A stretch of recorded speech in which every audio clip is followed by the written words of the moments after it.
As a staffing professional, I'm a big fan of contract to hire. I think it makes for a smooth process. And as you'll see during this article, there's a lot of advantages to doing it. But sometimes the perspective from HR is different. So I asked Ricky Baez, 20-year HR professional, to speak with me about the article and weigh in and see what he likes and doesn't like about the contract to hire process. So Ricky, give us your thoughts. Pete, I've been doing this for 20 years, and most of my experience has been with direct hire. Very few instances have I done contract to hire. So I read through it, and there's one thing that I like, one thing that I don't like. And let me tell you, from a contract to hire perspective, the one thing that I like is the ability to experience a trial run. And here's what I mean by that. When you're interviewing somebody for a direct hire position, right? It's you're at the mercy of what that person is telling you, and we don't know if it's a really good story that they just made up or it's a legitimate story, right? You really have to work on your skill set to be able to see what kind of information they're giving you that you can use for the organization, and then you hire them, and it may or may not work out, right? That's something that us as HR folks have to live with. But from a contract perspective, the one thing that I really like about it, Pete, is that we can bring somebody on for a contract for 3 months and then make a decision whether we like them or not. So those 90 days is the interview. You get some return on investment. You may have some tax advantages, right? Because you don't have to pay for the FICA taxes and all those things. But then if you like that person, what I like to call is a turnkey, right? You turn the car on, or you open the house, the door to your new house. So that's what I like. I like the appetizer before the steak. So if that makes sense. it does, except of course I should have known bringing on an HR person that you would say you think of it as a 3-month contract. I like to think of it as longer because that's how staffing companies make their money through this process. What Yep. about from the candidate's perspective, Ricky? Do you have any thoughts on that?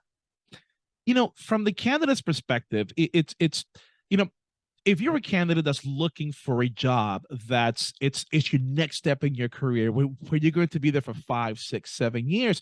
From a candidate's point of view, at least for me, if I was going into this position on a contract basis first, I would be a little bit worried, right? Because there would be a perceived lower job security for me, because for a contract, they could cancel that contract at any given time for whatever reason.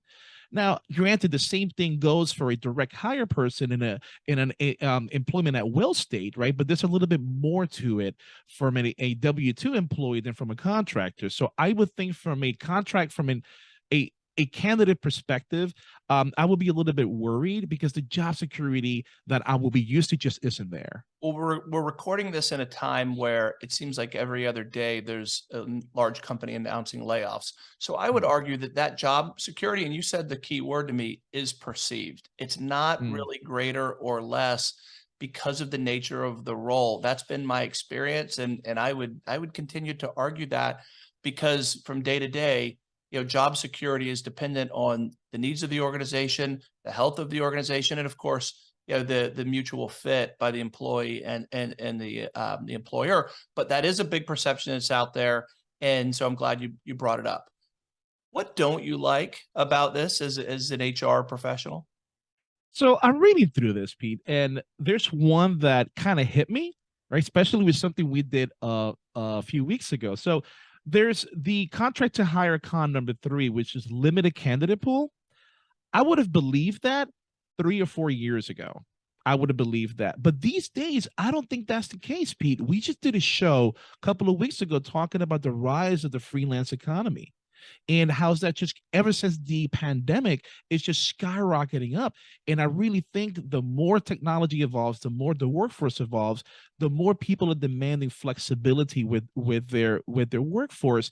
I think the freelance economy is going to go up. So the limited candidate pool, I don't think it's going to be an issue in the next 12 to 24 months. I I, just don't I, think it is. I think as time continues to progress, there's no doubt that more people are open to it. That the Yeah. freelance economy does expand the pool and all the benefits that go along with it. Like you said, freedom, flexibility, technology is enabling all of that to happen. Yeah. Of course, it was fast forwarded because of the pandemic, as you said. But here's why I still think it is limiting. There is a significant number of potential candidates who simply aren't comfortable going down that path. They still want their traditional employee-employer relationship. They want the perceived security. I'll use that word again because I think it is just perceived, but perception is reality. So there's a significant chunk of the candidate pool out there who simply won't entertain a contract role, even in a case where it's intended to convert to a direct role, sometimes even in a short time frame, sometimes even with a hard date associated with it. Some people just need that security, or as what they deem it to be, or they want the benefits that come with it, maybe healthcare.